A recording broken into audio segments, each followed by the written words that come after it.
Hello friends, welcome back to the channel. In our previous video, we have learned about the event loop.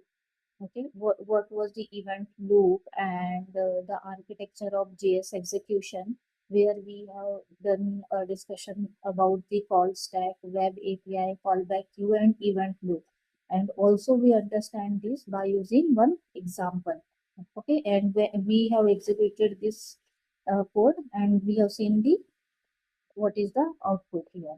Okay, now today we are going to discuss one more interesting topic and which is very important in terms of interview we can say, because almost every interviewer asks that question. So that is regarding the event loop only, that is regarding the callback queue actually. So that's why I just wanted to revise this concept to you so that it will be easy to understand the next concept. Okay. So what is the that next concept?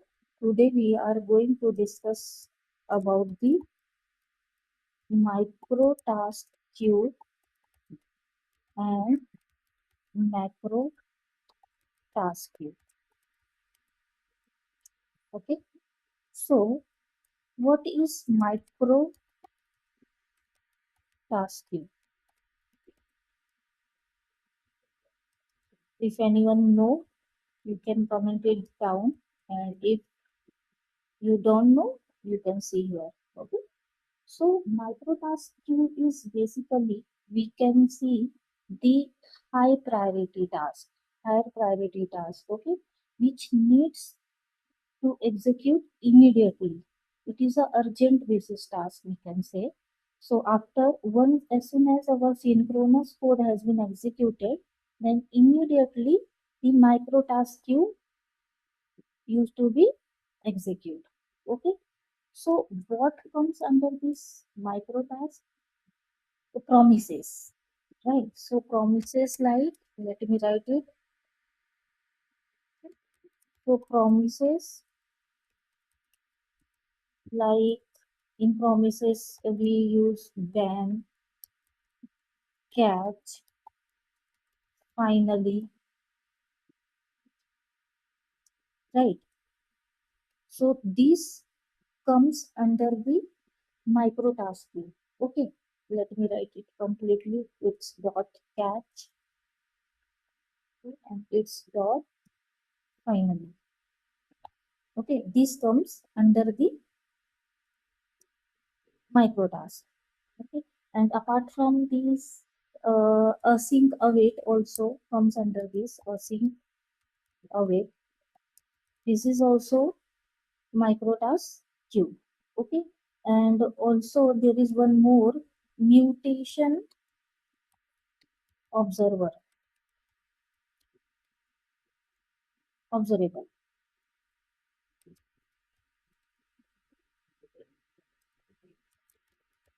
Okay, so this is also one of the microtasks. Microtask. Okay, now let's see the macrotask. What is the next one? Macrotask. Macrotask queue. So these are like the scheduled one, we can say, which can execute later after some time. Okay, so what comes under this? The set timeout, set interval, also like any click events, you can say DOM events, DOM events. Okay, or event listeners, you can say. So this comes under the macrotask queue. Correct. Now we will understand this by using one example. Let me see. Okay. So I have some piece of code with me, which I already prepared to explain you. Okay. So here we will understand which is the microtask and which is the macrotask. Okay. So first you can see, let me add one more line here. Let's say before this set timeout, we are having one more statement, and this is one, and it's the start of the script. Okay, so we know this is the simple console log. So this is the synchronous code, and this is also the synchronous code. So definitely, as we have learned previously as well, this code will get executed first. So first, what should be the output? First, this will run. Okay, after that, the another synchronous code. This will run straightforward. Okay, now as soon as the JS engine will go through this code, okay, so first it will see this one, this console.log, okay, so it will execute this line because this is the synchronous one. And when JS engine will check this set timeout, so it is the web API, so it will not get executed immediately, right? So where it will go, it will move in the web API section, where web API will wait for some time. Let's say this is 1000, for 1000 millisecond that will wait, and after the wait is over, it will give this callback to the callback queue. Okay, so it will not going to be executed immediately, so it will be on hold. Now come to the this point, promise one. Okay, so as we have seen, promise is what? Microtask, and the set timeout is what? Macrotask. So microtask is having higher priority than the macrotask. Okay, so promise will get executed, but as we know, there is one synchronous code, that's why it will get executed immediately. So after first statement, this statement will get executed. Now come to the promise. Okay, so after this, promise will execute. So here we have this like callback, we can say, for the promise. Okay, result state. So now third, this will get executed because promise is having the higher priority. Okay, now we are having the chaining here, we can say promise chaining. So this promise will also execute immediately after the first one.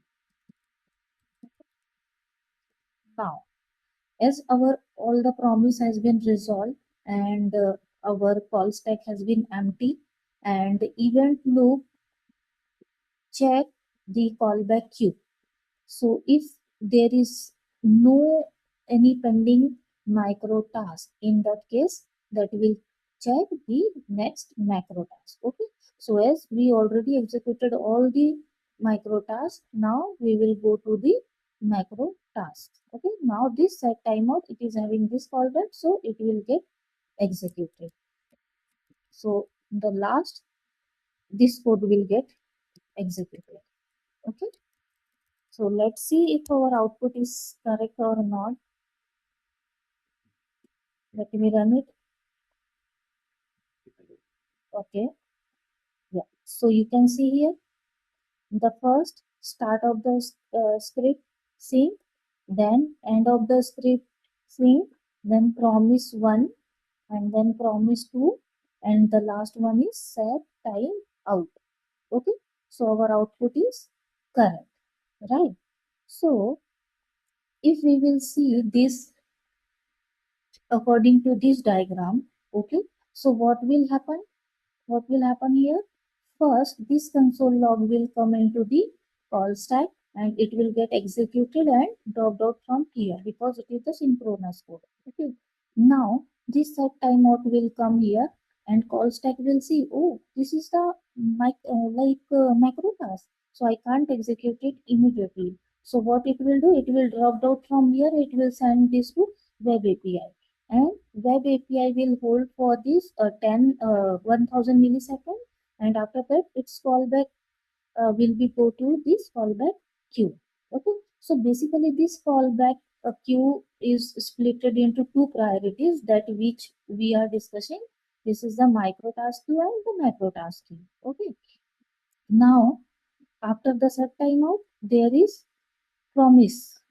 Okay, now you can see after the but after the promise there is one async code. Okay, so basically when promise will go to the call stack, it will see okay, this is a promise, so it will go into the our callback queue, basically where in the microtask queue. Okay, here microtask queue, and also this promise will also go in our microtask queue in order, like in which order it is coming, the same order it will maintain there. Now it will, as it is there in the callback queue, so next statement is this is the synchronous code. So now the call stack will take that statement here and execute that immediately and drop out from here. Okay, now our call stack is empty, so event loop will check if there is any micro task in the queue. So yes, there are two micro tasks. The first one is this and the second one is this. So first it will fetch this one, promise one, okay, and it will go to the callback stack and that will get executed and dropped out. Then the next, this promise will go to the call stack and that will get executed and dropped out from here. Okay. Now, as we finishes all the micro tasks queue, so now it will go to the set timeout. Okay. So then this event loop will check the macro task from here and it will move to call stack for the execution. So in this way, the whole process is happening. So you just need to remember one key rule that, like, what should be the order? The first one is synchronous code. Okay, synchronous code. This will execute first without any doubt. Then microtask queue and then macro task queue. It is having the higher priority than Macrotask. Okay, so I hope you understand this microtask and macrotask concept. And if you have any doubt, you can comment it down. We will try to answer you. Okay. So that's it for today. Thank you so much for watching. And if you like the video, please like, share, comment. Thank you.